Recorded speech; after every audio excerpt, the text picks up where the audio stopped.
मैं हूं मोहम्मद जुनैद। ईरान और इसराइल तनाज़े में इस वक्त जंगबंदी हो चुकी है। अमेरिका की जानिब से ईरान की जौहरी तंसीबात पर हमला किया गया और फिर ईरान ने जवाबी कार्रवाई के तौर पर एक हमला किया और उसके बाद ये सीज फायर हो चुका है। इसके पस पर्दा क्या कुछ होता रहा है और अगले आने वाले दिनों में क्या हो सकता है, हम सीनियर सहाफ़ियों, साबिक सिफारतकारों और तज्ज़ियाकारों से बात करेंगे। इसराइल और ईरान के दरमियान 12 दिन से जारी हमलों के बाद जंगबंदी हो चुकी है। अमेरिकी सदर डोनाल्ड ट्रंप ने इसराइल और ईरान दोनों पर जंगबंदी की खिलाफ वर्जी का इल्जाम लगाया। बहरहाल इन 12 दिन में अमेरिका ने भी ईरानी जौहरी तंसीबात पर हमला किया और दावा किया कि ईरान की जौहरी सलाहियत को खत्म कर दिया गया है। अमेरिकी सदर का कहना है कि ईरान की जौहरी सलाहियतें खत्म हो चुकी हैं और ईरान कभी भी अपना जौहरी प्रोग्राम दोबारा नहीं बना सकेगा।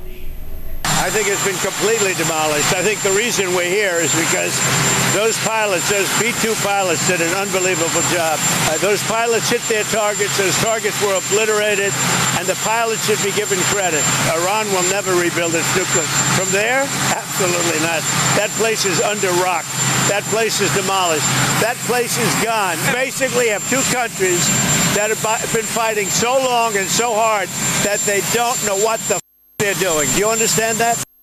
इसके अलावा अमेरिकी नायब सदर जेडी वेंस ने भी दावा किया है कि ईरान के जौहरी प्रोग्राम को कई साल पीछे धकेल दिया और अब ईरान कभी जौहरी हथियार नहीं बना सकेगा। लेकिन अगर ईरान किसी सूरत जौहरी हथियार बनाने की सलाहियत के करीब जाता है तो अमेरिका मजीद कुव्वत के साथ ईरान से निपटेगा। दूसरी तरफ बैनुल-अक़वामी मीडिया में रिपोर्ट सामने आई कि ईरान के पास 400 किलोग्राम अफजुदा यूरेनियम का जखीरा मौजूद है और यह आलमी तशवीश का सबब बन रहा है।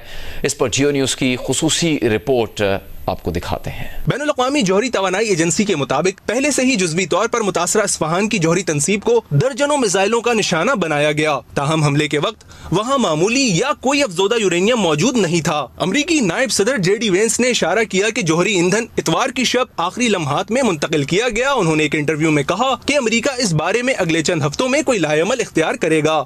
The UN's Atomic Energy Watchdog said that Iran had 900 pounds of highly enriched uranium. Do we know what has become of that? Was it destroyed in this attack? Do we know? Yeah, John, we're going to work in the coming weeks to ensure that we do something with that fuel, and that's one of the things that we're going to have conversations with the Iranians about. But what we know, John, is they no longer have the capacity to turn that stockpile of highly enriched uranium to weapons-grade uranium. New York times के मुताबिक खुफिया मालूमात तक रसाई रखने वाले 2 Israeli ओहदेदारों ने इंकशाफ किया है कि ईरान ने हालिया दिनों में फर्दो के जौहरी मरकज से कुछ आलात और यूरेनियम दूसरी जगह मुंतकिल किए हैं। अमेरिका में पाकिस्तान की साबिक सफीर मलिहा लोधी का कहना है कि अगर ईरान ने अफजोदा यूरेनियम को महफूज रखा है तो ये इनकी बड़ी कामयाबी है। पहले अमेरिका ने कहा सब कुछ तबाह कर दिया, अब तशवीश का इजहार कर रहे हैं। मगरब के तो खदशात कभी खत्म होते ही नहीं है। कभी कहते हैं कि ईरान ने बनाने लगा है न्यूक्लियर वेपन, कभी कुछ कहते हैं, फिर हमला करते हैं, फिर कहते हैं हमने सारा कुछ तबाह कर लिया है। अब इन्होंने ये फीड करना शुरू कर दिया अपनी मीडिया में कि जी इतने किलोग्राम जो इनरिच यूरेनियम है वो कहाँ गया है। ये जो सवाल उठ रहा है जाहिर है इससे तो फिर ये चीज साबित होगी ना कि आया अमेरिका और इजराइल ने मिलकर जो हमले किए हैं क्या उन्होंने अपना ऑब्जेक्टिव अचीव किया है या नहीं। सो ये इस वक्त मेरा ख्याल है हम नहीं इस सवाल का जवाब दे सकते, लेकिन ये सवाल तो बिल्कुल जायज है। ईरान के जौहरी इदारे के सरबराह मोहम्मद इस्लामी का कहना है कि ईरान अपनी सनत को पहुंचने वाले नुकसान का जायजा ले रहा है और इसकी बहाली के लिए पेशगी इंतजाम किए जा चुके हैं। मोहम्मद इस्लामी का कहना है कि अब प्रोडक्शन और सर्विसेज के अमल में तसलसल बरकरार रखने का मंसूबा है। जियो न्यूज़ के इस खुसूसी प्रोग्राम में हमारे साथ शामिल है सीनियर सहाफ़ी, प्रोग्राम कैपिटल टॉक के मेज़बान हामिद मीर साहब, अमेरिका के इदारुल हुकूमत वाशिंगटन डीसी से बैनुल-अक़वामी उमूर की तज्ज़ियाकार आयशा तंजीम और जमील अहमद खान साहब जो कि पाकिस्तान के सफ़ीर रह चुके हैं, मुख्तलिफ ममालिक में सीनियर सिफारतकार की हैसियत से हमारी इस नशियात में शामिल है। हामिद मीर साहब, इस वक्त तो सीज़ फायर कायम है, लेकिन जिस वक्त अमेरिका की तरफ से हमला किया गया और यह दावा किया गया कि ईरानी एटमी तंसीबात को निशाना बनाया गया, उस पर अमेरिकी मीडिया में बेशतर सवालात उठाए जा रहे हैं और इस हद तक सवालात उठाए गए कि अमेरिकी सदर डोनाल्ड ट्रंप ने खुलकर कई सहाफ़ियों और मीडिया आउटलेट्स पर तनकीद भी कर डाली। वो सवाल ये उठ रहे हैं कि अमेरिका ने किस तरह हमला किया, अगर वहाँ पर जौहरी तंसीबात तबाह की गई तो फिर ताबकारी क्यों नहीं हुई, और अगर वहाँ पर जौहरी तंसीबात या यूरेनियम मौजूद नहीं था तो फिर हमला किस मकसद से किया गया।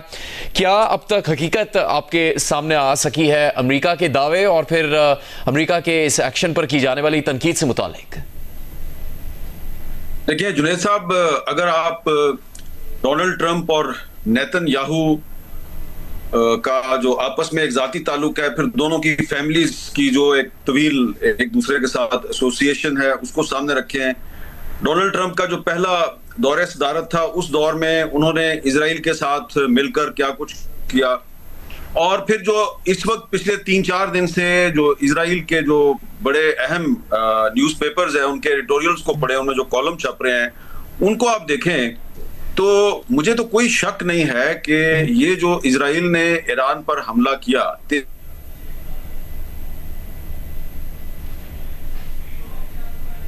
ये 100% और उसकी जो डीप स्टेट है उसको 100% पता था कि ये हमला होने वाला है।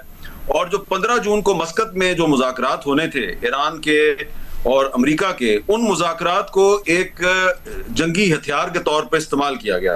उसकी वजह से जो ईरान की फौजी क़यादत है और जो उनकी सियासी क़यादत है, वो उसने उसको ईजी लिया कि जी 15 जून से पहले तो हम पर हमला हो नहीं सकता।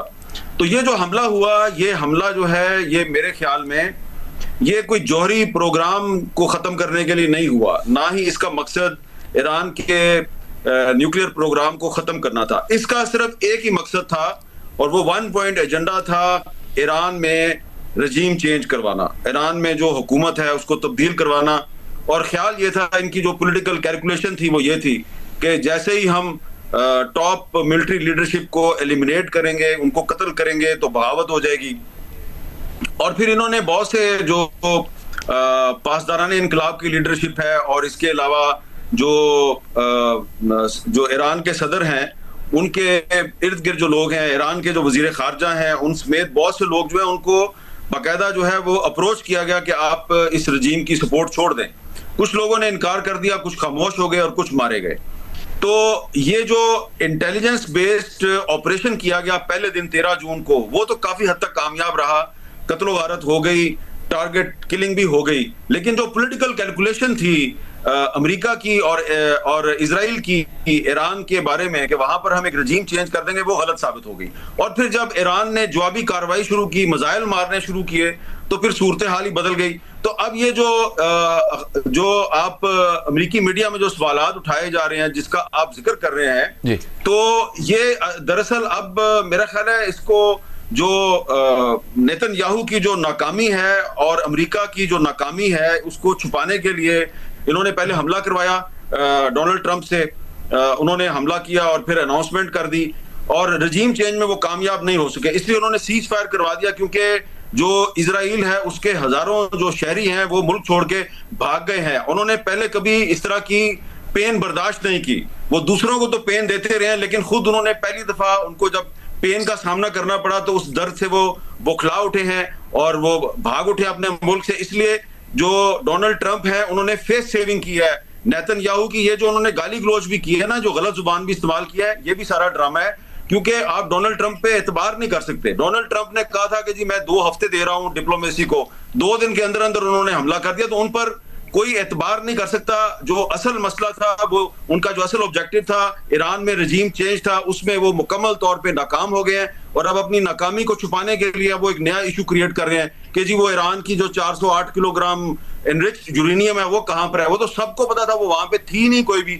और मैं समझता हूं कि अब अगर ईरान जो है वो एनपीटी से निकल जाए और ईरान ये कहे कि जिस तरह इजराइल एक न्यूक्लियर स्टेट है और न्यूक्लियर स्टेट होने की वजह से कोई जो है उसकी बात को इजी नहीं लेता, तो इस तरह अब हमें भी हक हासिल है, हम भी इसको एनरिचमेंट लेवल को 90% तक लेके जाएंगे, हम भी न्यूक्लियर हथियार बनाएंगे। Good bye NPT. अगर वो करेंगे तो आप उसका क्या कर लेंगे? क्योंकि इजराइल और अमेरिका ने मिलकर जो इंटरनेशनल लॉ है उसका जो जनाजा निकाल दिया है, यूनाइटेड नेशंस को जो बिल्कुल गैर मुअस्सर कर दिया, तो उसके बाद अब ईरान भी जो मर्जी करे उसको तो रोकने वाला कोई नहीं है।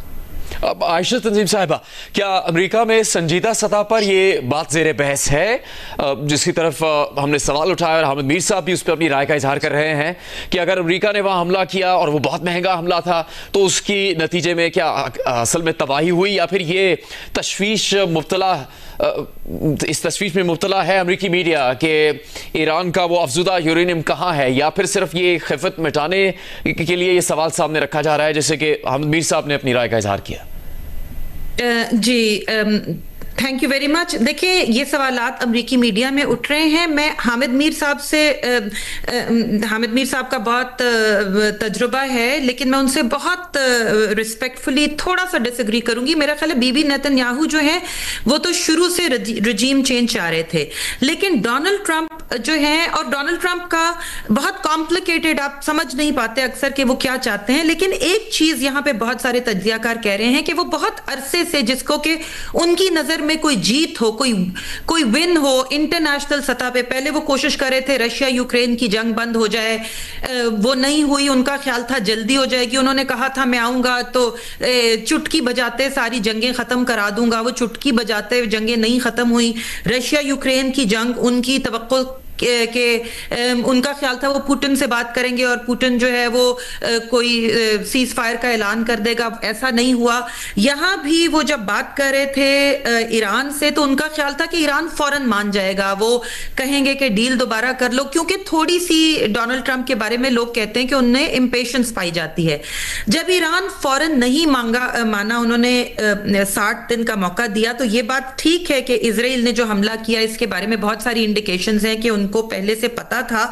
लेकिन अनलाइक बीबी नेतन्याहू, जिन्होंने पहले दिन ही कहा कि जी ईरान के अवाम को कि वो उठ खड़े हों, ये इंडिकेशंस हैं कि ये हमला करने के बाद जब इजराइल ने अमेरिका को इन्फॉर्म किया कि वो ईरान के सुप्रीम लीडर को कत्ल करना चाहता है या हलाक करना चाहता है एक हमले में, तो डोनाल्ड ट्रंप ने उसकी ओके नहीं दी। तो ये लग रहा था, इंडिकेशंस थी कि वो चाहते हैं कि किसी ना किसी तरह ईरान टेबल पे आ जाए और ये वो कह पाए कि उन्होंने मिडिल ईस्ट की, इजराइल और ईरान की जंग बंद करा दी है। वो जो एक बड़ी जीत जो वो चाह रहे थे कि इंटरनेशनल सतह पे उन्हें मिले कि जी कोई बहुत बड़ा तनाज़ा उन्होंने हल करा दिया, जो उनसे पहले ना सदर बराक ओबामा करा पाए, ना जो बाइडन, ना बिल क्लिंटन, ना, मतलब वो एक, जिस तरह लोग ये भी समझते हैं कि उन्हें बहुत शौक है कि उन्हें नोबेल प्राइज के लिए नॉमिनेट किया जाए, और ये एक ऐसी जीत होती जिसके बाद, जबकि ऑलरेडी यहाँ पे होना शुरू हो गया, जो कि डोनाल्ड ट्रंप ने खुद अपने ट्रूथ सोशल पे भी पोस्ट किए हैं लोगों के कमेंट्स कि उन्हें नोबेल के लिए नॉमिनेट करना चाहिए। मेरे ख्याल में हुआ ये कि अमेरिका को भी अंदाजा था कि ये एक हमला जो है, एक बड़ा हमला, इससे ईरान का यूरेनियम का इनरिचमेंट का प्रोग्राम खत्म नहीं होगा, लेकिन ये मैसेज, बहुत स्ट्रांग मैसेज ईरान को जरूर चला जाएगा कि भाई अब वक्त आ गया है कि आप नेगोशिएशन टेबल पे वापस जाएं, और आखिरी जुमला, उन्हें मौका मिल जाएगा इजराइल को पुश करने का और दबाने का कि अब आप भी ये ईरान पे हमला बंद करें ताकि हम नेगोशिएट करें। सही। जमील खान साहब, जिस वक्त ये जंग जारी थी उस वक्त सिफारतकार भी सिफारतकारी की कोशिशें कर रहे थे, लेकिन ईरान का मौक़िफ़ ये था कि वो भरोसा किस पर करे। जब वो अमेरिका से मुज़ाकरात कर रहे थे, इसराइल ने हमला कर दिया। जब अमेरिका की जानिब से कहा गया कि 2 हफ्ते इंतज़ार किया जाएगा, तो अमेरिका ने जौहरी तनसीबात पर हमला कर दिया और उससे मुतालिक फिर पूरी तफसील भी सामने लेकर आए। क्या डोनाल्ड ट्रंप की नज़रिए से देखा जाए तो इसको ये कहा जा सकता है कि उन्होंने हमला अमन के लिए किया, चूंकि उन्होंने जो ऐलान किया उसमें उन्होंने आखिर में लिखा कि now is the time for piece. क्या ऐसा मुमकिन था कि वो ऐसा सोच रहे हो? और मुबारकबाद भी दी पूरी दुनिया को, अब दुनिया अमन की तरफ गामजन हो जाएगी, ये उनके साथ में मुबारकबाद भी थी दुनिया के लिए। लेकिन ये है कि डिप्लोमेसी तो दम तोड़ चुकी थी। आपने देखा कि जब ईरान के वजीर खारजा, उन्होंने प्रेस कॉन्फ्रेंस की तुर्की में, और उसमें उन्होंने बताया कि जी अब तो डिप्लोमेसी को उन्होंने बिट्रे कर दिया है। जिस अंदाज में उन्होंने डिप्लोमेटिक एक एफर्ट्स चल रही थी, बड़े करीब पहुंच गए थे। ईरान अपने JCPOA के जो मज़मरात थे उस पर रिपोर्टेडली वो तकरीबन उस तरफ गामजन था उसको एक्सेप्ट करने के लिए। ये तो जिसमें रशिया भी शामिल था, उसकी नेगोशिएशन में P5+1 भी शामिल थे। तो उस लिहाज से ईरान तो कह रहा था कि हम तो बिल्कुल नेगोशिएशन टेबल पर थे, हमारे साथ बेट्रेयल हुआ है। तो लिहाजा जब जंग शुरू हो गई तो डिप्लोमेसी तो उस वक्त दम तोड़ गई। लेकिन ये डिप्लोमेसी है जिसने दोबारा रुख मोड़ा और फिर अमन की तरफ लेके आए, चाहे वो B2 बॉम्बर के बम्बार्डमेंट के बाद हुआ, जिस तरह के डोनाल्ड ट्रंप क्लेम कर रहे हैं कि अगर B2 बॉम्बर मेरे पायलट से अगर इस्तेमाल करते या जवां मर्द पायलट, तो अगर वो अपना दिलेराना तौर पर अगर हमला न करते तो आज ईरान जो है इस काबिल ना होता कि हमारी बात मानता और इधर खिते में अमन हो जाता। तो वो तो उसका क्लेम। इस वक्त तीनों फरीक अपनी जगह पर, ईरान, यूनाइटेड स्टेट्स और नेतन्याहू तीनों अपने अपने तौर पर अच्छी फेस सेविंग कर रहे हैं और अच्छा क्लेम कर रहे हैं जीत का। डोनाल्ड ट्रंप अपने तौर पर, नेतन्याहू अपने तौर पर, और ईरान तो जीत में आप देखें कि कितने ज्यादा उसमें, और ईरान ने अपना रिजॉल्व दिखलाया भी है। ईरान की आप देखें कि जो साजो सामान ईरान के पास है, जो मैं जौहरी उस पर आता हूं दोबारा, जो इस वक्त कन्वेंशनल साजो सामान है इस वक्त, और जो उसकी सोफिस्टिकेशन है, जो उसकी मॉडर्नाइजेशन है, वो तो इजराइल के मुकाबले में कुछ भी नहीं है। और हवाई ताकत, उनकी जो फिजाई ताकत है, वो तो जाहिर है जब से सैंक्शन लगी हुई है उनके पास तो वही बहुत पुराने किस्म की सारी इक्विपमेंट है। वो तो पहले दिन से आपने देखा कि जब 200 जहाज आके और उन्होंने अपनी मर्जी से तकरीबन 700 बैटरीज जो है इनकी एयर डिफेंस की बैटरियों को तबाह कर दिया पहले दिन, और जिस तरह चुन चुन के उनकी क़यादत को किस फ्लैट में, किस मंजिल पर, किस कोने पर कौन रहता है, ये सारी इंटेलिजेंस मसाद की पेनिट्रेशन जिस तरह हमारे मुल्क में राकी होती रही है, उस तरह करके उन्होंने उसको इनकी सफ़े अव्वल की क़यादत को ख़त्म किया, चाहे वो साइंसी क़यादत हो, अस्करी क़यादत हो। तो उस लिहाज से उसके बाद ये बात दुरुस्त है कि उनको तवक्को ये थी, उन्होंने बहुत तैयार करा के रखा हुआ था रजा पहलवी को, बड़ा बिल्कुल ब्रीफिंग दे के रखा हुआ था उनकी अपोजिशन, यहां तक कि जो अपोजिशन के लोग थे जो चाहते थे रिजीम चेंज और जो जेल में पड़े थे, वहां भी बम्बार्डमेंट की कि जेल टूटे और वहां से वो निकल के वापस आ जाएं, जो इजराइल ने किया। तो इन तमाम चीजों का अगर अहाता किया जाए, लेकिन उसके बाद एक सबसे बड़ा मुहर्रिक ये है कि आफ्टर ऑल इजराइल इस पूरे खित्ते में चाहता क्या है। तो उस पर अगर थोड़ी सी बात अगर करने की वो मैं कोई 1-2 मिनट में अगर कर लूं तो आसानी हो जाएगी। तो फिर तो ये बात हो गई कि तीनों ने विन विन गेम कर लिया, तीनों फरीक ने ये बता दिया और फेस सेविंग भी कर ली। और उसके अलावा ईरान का जो नुकसान होना था 408 केजी अफजूदा मटीरियल ईरान के पास महफूज है। ये और बात है कि उसमें बैकडोर चैनल और डिप्लोमेसी का कितना अमल दखल है। इसमें रशिया के 200 जो अफराद काम कर रहे थे फाडो में, उन्होंने रशिया ने उस पर पहले से वार्न कर दिया था कि मेरे आदमियों को किसी किस्म की कोई नुकसान नहीं होना चाहिए। इसमें IAEA के कानून, जो जेनीवा कन्वेंशन का एडिशनल प्रोटोकॉल 54 वो लागू हो गया। लेकिन चले मान लिया कि अमेरिका और इजराइल को तो खैर इंटरनेशनल कानून की कोई पासदारी करना आता ही नहीं है, तो अब आ जाते हैं इस बात पर कि आफ्टर ऑल जब वो पूरी तरीके से तैयार होकर बैठे थे और वो इसमें चूंकि कुछ जो इमेजेस सामने आए और फिर जो ईरान के जौहरी इदारे के सरबराह के बयान सामने आए, हामिद मीर साहब, जो सैटेलाइट इमेज दिखाए जा रहे हैं मुख्तलिफ मीडिया बैनुल-अक़वामी सतह पर के वहाँ पर ट्रक्स की नकलो हरकत नजर आ रही है और वो कुछ दिन पहले की अमरीकी हमले से। अब मोहम्मद इस्लामी जो ईरान के जौहरी इदारे के सरबराह, वो कहते हैं कि जो नुकसान है उसका भी जायजा ले रहे हैं और इसकी बहाली के लिए पेश की इंतजाम भी किए जा चुके थे। प्रोडक्शन और सर्विसेज के अमल में तसलसल बरकरार रखने का मंसूबा है। तो और उनका बयान है इसराइल और अमेरिका की जानिब से ईरान की जो अहम जौहरी तंसीबात पर हमले हैं उसके बाद सामने आया है। तो इसका मतलब और इसकी अहमियत क्या हो सकती है फिर? लेकिन इसकी कोई अहमियत नहीं है, ये सिर्फ धोखाधड़ी है, ये सिर्फ अपनी नाकामी पे पर्दा डाल रहे हैं। आपको अच्छा लगे या बुरा लगे, देखें ये जो अब सीज फायर हुआ है ना, इसका क्रेडिट सिर्फ और सिर्फ ईरान के मिसाइलों को जाता है, वरना तो डोनाल्ड ट्रंप और नेतन्याहू जो है वो तो एक दूसरे के साथ मिलके ईरान में रजीम चेंज कर रहे थे। और दूसरी बात ये है कि ये जो टारगेट किलिंग हुई है 13 जून को, ये कोई पहली दफा तो ईरान में टारगेट किलिंग नहीं हुई। ईरान के जो एक बहुत ही अहम उनके न्यूक्लियर प्रोग्राम के जो सबसे अहम साइंटिस्ट थे, उनको आज से 5 साल पहले इसी तरह एक टारगेट किलिंग में उनको शहीद कर दिया गया था। और उसके बाद से ये मामला चल रहे थे और ये खबरें जो है ये हम सब सुन रहे थे। मुझे याद है मैंने 7-8 साल पहले ईरान के फॉरेन मिनिस्टर थे मनोजोहर मुत्तकी, उनका तेहरान में इंटरव्यू किया था, तो वो उस वक्त भी कह रहे थे कि जनाब अगर अमेरिका जो है वो इजराइल के साथ मिलकर कभी ईरान पर हमला करेगा और हमारी एटमी तंसीबात को तबाह करेगा तो वहां से उसको कुछ अचीव नहीं होगा। तो उनके कहने का मतलब ये था कि भाई वहां पर तो हमने कोई चीज नहीं रखी हुई, अगर होगी तो कहीं और पे होगी ना। अब आप पाकिस्तान के भी न्यूक्लियर प्रोग्राम को सामने रखें ना कि अमेरिका, इजराइल और इंडिया जो है वो अमेरिका की आशीर्वाद से इस पर कब से हमला करने की मनसूबाबंदी कर रहे हैं, 1981 से कोशिश कर रहे हैं। तो हमने कोई वहीं पर रखी हुई है सारी चीजें, अब तो चीजें जो है वहां पे नहीं होंगी।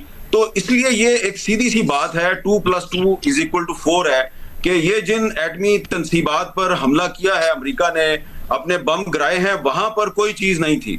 और ईरानी भी कह रहे हैं कि जी वहां पर कुछ नहीं था। पहले तो ट्रंप साहब ने बहुत फतह का ऐलान किया कि जनाब मैंने ईरान की एटमी सलाहियत खत्म कर दिया है, लेकिन अब जनाब वो खबरें जो है वो अमेरिकी मीडिया दे रहा है कि नहीं जी वो तो कुछ चीजें बच गई हैं, वो तो 408 किलोग्राम वो तो कहीं और भेज दिया उन्होंने।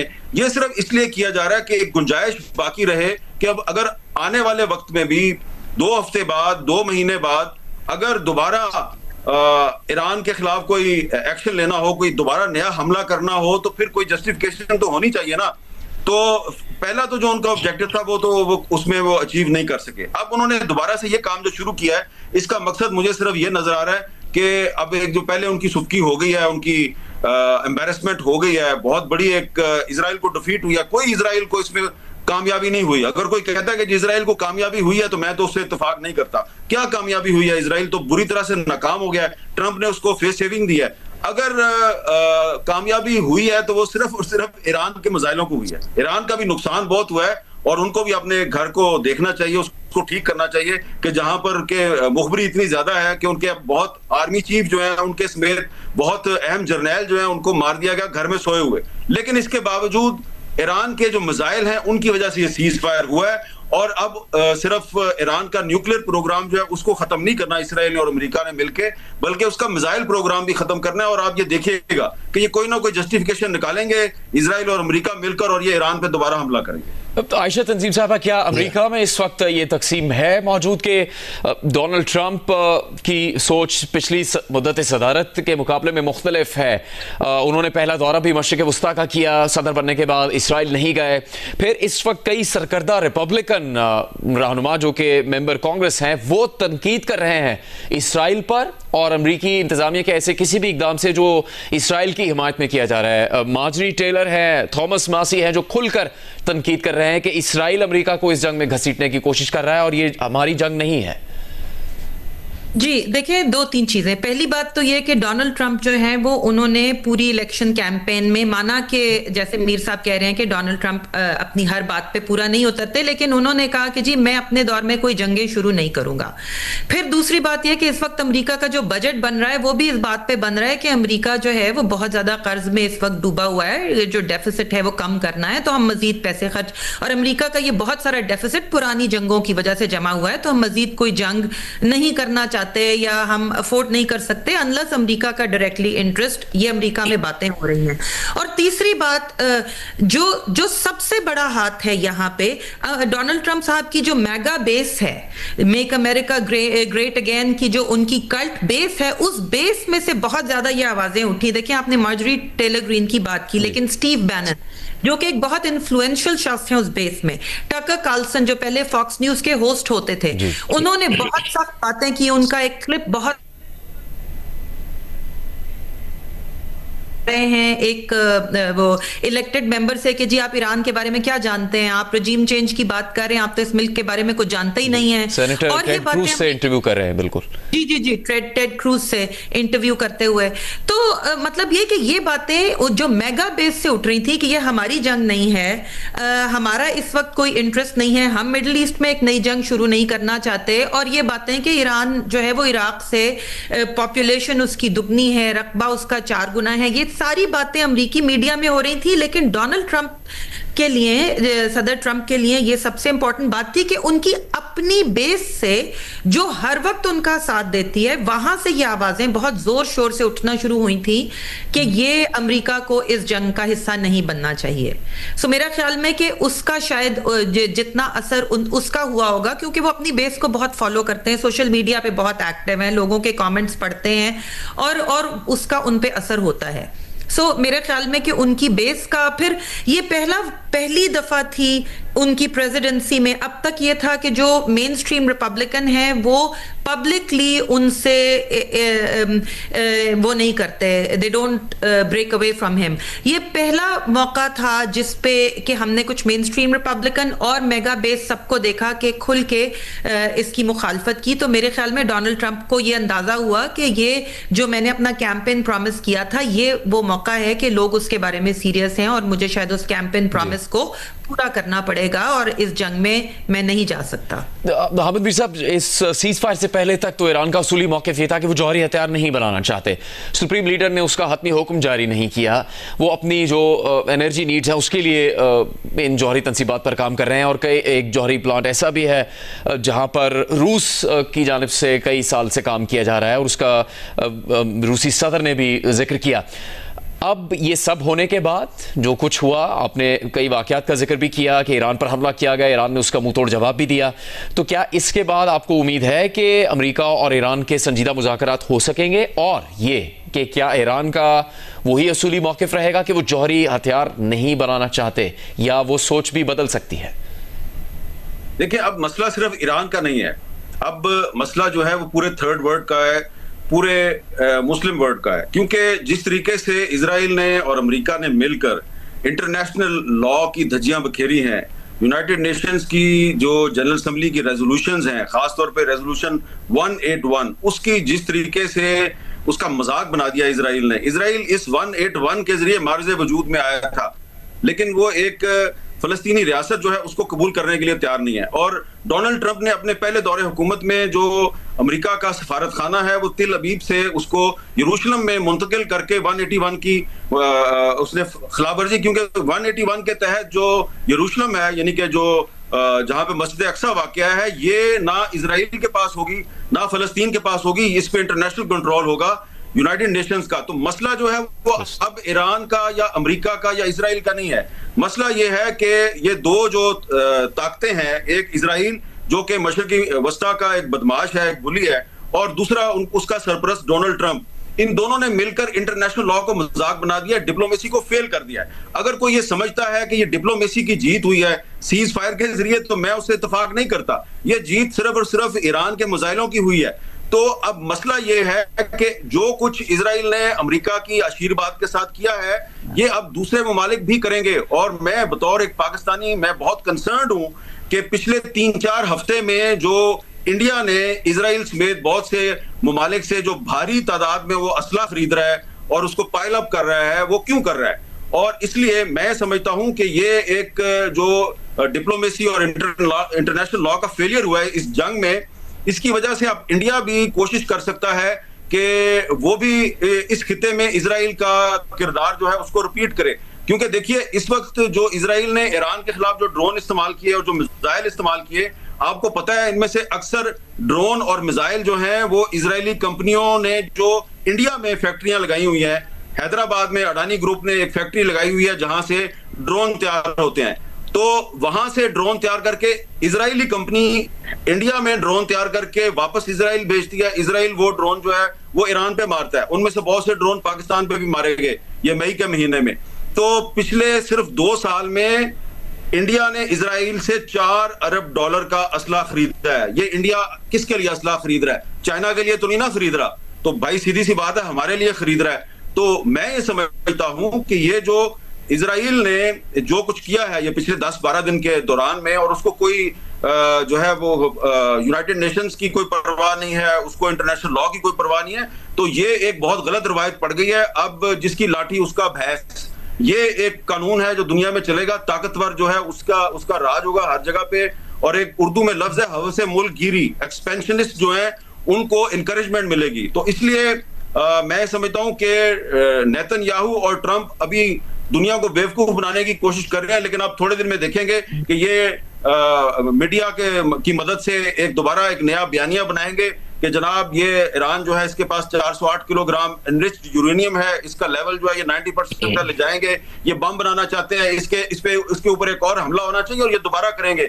इसलिए इनसे आप ये उम्मीद ना रखें कि ये सीज फायर के बाद अमन हो जाएगा। जब तक फलस्तीन का मसला हल नहीं होता, इजराइल और अमेरिका जो है वो इस दुनिया में अमन कायम नहीं कर सकते, मिडिल ईस्ट में अमन कायम नहीं कर सकते। इसलिए आप देखें ना कि ये सीज फायर के बाद भी गजा में कत्लेआम कर रहा है इजराइल, तो इससे आप भले की तवक्को कैसे रख सकते हैं?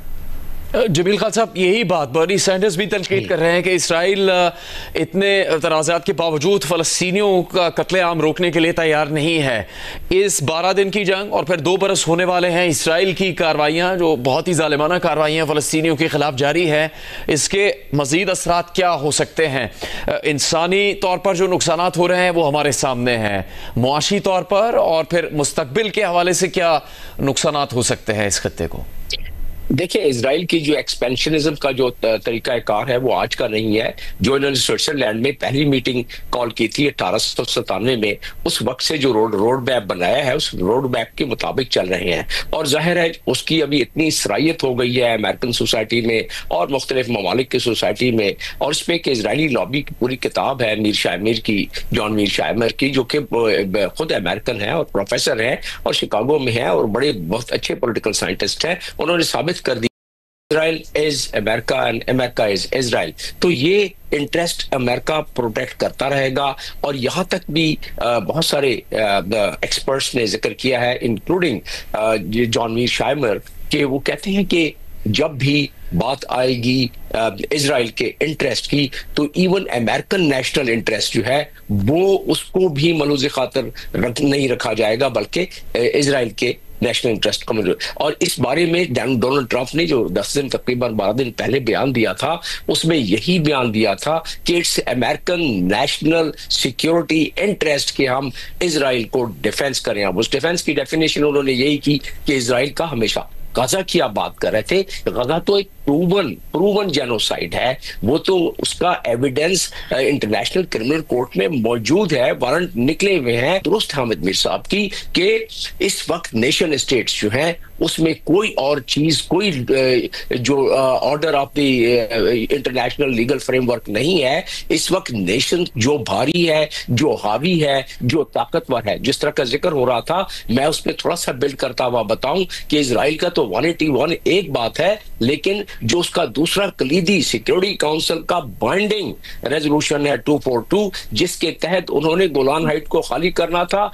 ट्रंप ने पिछले अपने टेन्योर में उसको टेरिटरी अमेरिका की तरफ से बायलैटरल इजराइल की इंटीग्रल पार्ट टेरिटरी तस्लीम कर लिया against all the international law. तो हम अगर इस किस्म की बातें कर रहे हैं, हमें याद नहीं कि 1948 में 554 के करीब छोटे बड़े शहरों को मस्मार करके कब्जा किया था। हमें याद नहीं कि 67 में कितनी जमीनें कब्जा की थी। हमें याद नहीं कि इजिप्ट के उन्होंने दांत तोड़ दिए, आंखें निकाल दी। हमें याद नहीं कि सीरिया को न्यूट्रलाइज कर दिया, इराक को न्यूट्रलाइज कर दिया। एक ही तो मुल्क रह गया था जो आंखें दिखलाता था, उसके भी वो चाहते थे कि न्यूट्रलाइज कर दें। लेकिन ये बात दुरुस्त है कि इमाद मिसाइल उनका और उनका खैबर मिसाइल जो आखिरी 3 दिनों में चले हैं उसमें 750 किलोमीटर का मवाद।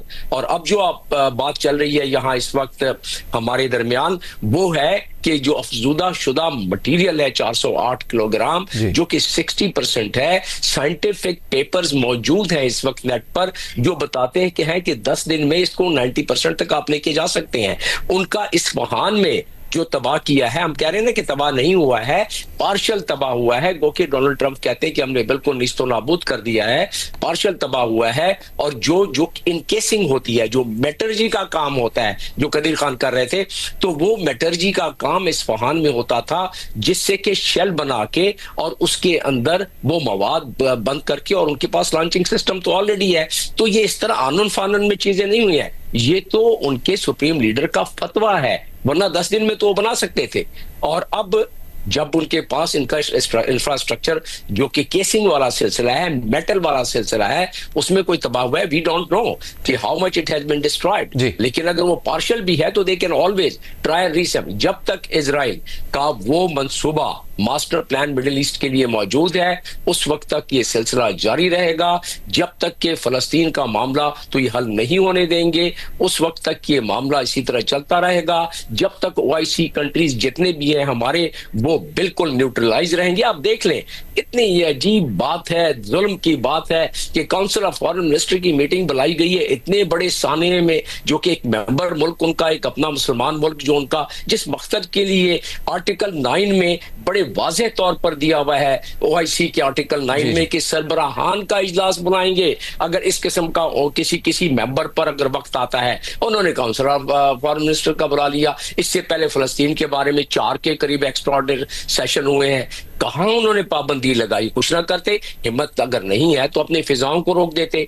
उसमें अगर हिम्मत नहीं थी तो उनकी मसनूआत का बाइकाट कर देते। उसमें भी अगर हिम्मत नहीं थी जमील साहब, बात हम ये भी जानना चाहते हैं कि क्या कोई तब्दीली किसी तरह की नजर आ रही है अमेरिका में, सियासतदानों में, मीडिया में? आयशा साहिबा जो फेडरेशन ऑफ अमेरिकन साइंटिस्ट है और Stockholm International Peace Research Institute, उसका पहले से ये तखमीना है कि इसराइल के पास तकरीबन 90 न्यूक्लियर वॉरहेड्स है। अब ये वो मुल्क है जो खुद, जिसके बारे में ये तखमीना बैनुल-अक़वामी सतह पर मौजूद है, लेकिन वो कहता है कि ईरान एटम बम ना बनाए। और इसके ऊपर शायद ये पहली दफा हो रहा है कि अमेरिकी मीडिया में इतनी खुलकर नेतन्याहू पर तनकीद की गई। उनके पिछले कई बरस की, कई दहाइयों की वीडियोस चलाई गई अमेरिकी नशरियाती इदारों पर कि वो तो किस जमाने से कहते आ रहे हैं कि ईरान एटमी हथियार बना रहा है, जो कि अब बिल्कुल झूठ लगता है। क्या आपको कोई तब्दीली नजर आती है अमेरिकी सदर के रवैये में और अमेरिकी मीडिया के रवैये में, अमेरिकी सियासतदानों के रवैये में? इससे पहले तो आखिरी बात सिर्फ यही थी कि जब ओबामा आखिरी मर्तबा खिताब कर रहे थे सलामती काउंसिल से, तब उन्होंने कहा था कि इसराइल को यह फैसला करना होगा कि वो एक यहूदी रियासत के तौर पर कायम रहना चाहता है या जमहूरी रियासत के तौर पर। चूंकि अगर वो जमहूरी रियासत के तौर पर कायम रहना नहीं चाहता तो फिर शायद वो कायम ना रह सके। जी देखें, अगर आप अमेरिकी सदर की बात करें, सदर डोनाल्ड ट्रंप की एक बात यह है कि वो इतने वो कहते हैं ना कि इतने अनप्रेडिक्टेबल हैं और वो ऐसी बात कर देते हैं कि जो शायद इससे पहले कोई अमेरिकी सदर करने की जुर्रत ना करते, क्योंकि आप जानते हैं कि अमेरिका में खासतौर पे पॉलिटिक्स में एपेक का या जो इजरायली लॉबी है उसका बहुत होल्ड है। लेकिन फॉर एग्जांपल सदर ट्रंप ने अपने मैसेज में लिखा गॉड ब्लेस ईरान, जो ट्रूथ सोशल पे उन्होंने मैसेज लिखा गॉड ब्लेस ईरान। ये मतलब ये कोई इमेजिन नहीं कर सकता था कि कोई गॉड ब्लेस इजराइल जी, गॉड ब्लेस इजराइल तो खैर इतना हैरान को नहीं था, लेकिन गॉड ब्लेस ईरान अमेरिका एक सहाफ़ी के तौर पे, एक तज्जियाकार के तौर पे, इट वाज रियली मतलब बहुत ही हैरानकुन बात थी। तो अगर आप ये कहें कि जी तब्दीली नहीं आई, और जो मैंने मेगा बेस की बात की, इतने खुल के मेगा बेस जो कि सदर ट्रंप को इलेक्ट करवाने की जिम्मेदार है, वो कह रही है कि हमने जंग नहीं करनी, हमने अमन रखना है क्योंकि हम इन्वॉल्व नहीं होना चाहते मिडल ईस्ट को, उनके उस पे छोड़ो, हमारी जंग नहीं है, हमारी जान छोड़ो, वो जंगों से तंग है। और सदर ट्रंप चाहते हैं कि किसी तरह दुनिया उनको एक पीस मेकर का तमगा दे दे। उनको मतलब वो बार बार ट्रूथ सोशल पे जो है वो रीट्वीट तो नहीं कहते, ट्रूथ सोशल पे पता नहीं क्या कहते हैं, लेकिन वो पोस्ट कर रहे हैं लोगों के मैसेजेस। एक जो है यहाँ पे पाकिस्तान ने तो किया ही था, मगर यहाँ पे भी एक रिप्रेजेंटेटिव ने कहा है कि जी हम नॉमिनेट करेंगे उनको नोबेल पीस प्राइज के लिए। तो ये बहुत बड़ी तब्दीली है। आपको अमेरिकी पॉलिटिक्स में नहीं नजर आता था कि इस तरह कोई कहे गॉड ब्लेस ईरान, और ईरान ने हिम्मत दिखाई और ईरान का शुक्रिया अदा किया कि जी उन्होंने हमें एडवांस वार्निंग दे दी। अब चाहे वो सिर्फ दुनिया को दिखाने के लिए कर रहे हो, लेकिन फिर भी जब भी कोई सियासतदान कोई बात करता है, चाहे वो दुनिया को दिखाने के लिए कर रहा हो, उसकी बेस पे उसका एक असर होता है। तो एक ग्राउंड प्रिपेयर होता है कि हाँ जी अब ये दोनों मुल्क जो है, या जिस तरह से उन्होंने कहा कि अब उन्होंने जो करना था कर लिया, अब एक दूसरे के खिलाफ नफरत खत्म कर दें। और तो मैं ये कह रही हूं कि चाहे वो ड्रामा हो, चाहे वो दुनिया को दिखाने के लिए कर रहे हो, और हमें नहीं पता कि, और हो सकता है कि वो वाकई चाहते हो कि यार ये दोनों अपनी लड़ाई खत्म करें और किसी तरह से हमारी जान छोड़ें, तो इसका असर आपको पब्लिक सेंटिमेंट में नजर आता है। और अमेरिका में बहुत सारे लोग ये सवाल पूछ रहे हैं, और खास तौर पे ऐसे वक्त कि ये जो अगला बजट आ रहा है, इसमें आम अमेरिकियों से बहुत सारी चीजें ली जा रही हैं, उनकी मेडिकेड, उनकी हेल्थ केयर, उनकी फैसिलिटीज जो कि उनको मुफ्त मिलती थी, शायद उनको अगले बजट के बाद ना मिलें, क्योंकि अगले बजट में कोई 800-900 बिलियन डॉलर काटने की बात की जा रही है आम अमेरिकियों की फैसिलिटीज से। तो आम अमेरिकी ये सवाल कर रहे हैं कि जी हम दुनिया में जंगों में इन्वॉल्व होकर पैसा खर्च करें, क्योंकि आप देखिए अफगानिस्तान की जंग में $2 ट्रिलियन से ज्यादा लग गए, इराक की जंग में भी इसी तरह, तो ट्रिलियंस ऑफ डॉलर्स हम वहां लगा रहे हैं, जबकि हमारे अपने मुल्क में लोगों को हेल्थ केयर की फैसिलिटीज नहीं मिल रही हैं, उसके लिए हुकूमत के पास पैसा नहीं है, और रिटायरमेंट बेनिफिट्स कम करने की बात हो रही है, तो एक बहुत जेन्युइन अमेरिका में फटीग है, थकन है, जंगों में ना मुलव्वस होने की एक ख्वाहिश है, जिससे मेरा ख्याल है इस वक्त कोई सियासतदान जान नहीं छुड़ा सकता। अब हामिद मीर साहब, अमेरिकी सदर डोनाल्ड ट्रंप नेदरलैंड्स पहुंच चुके हैं नेटो समिट के लिए।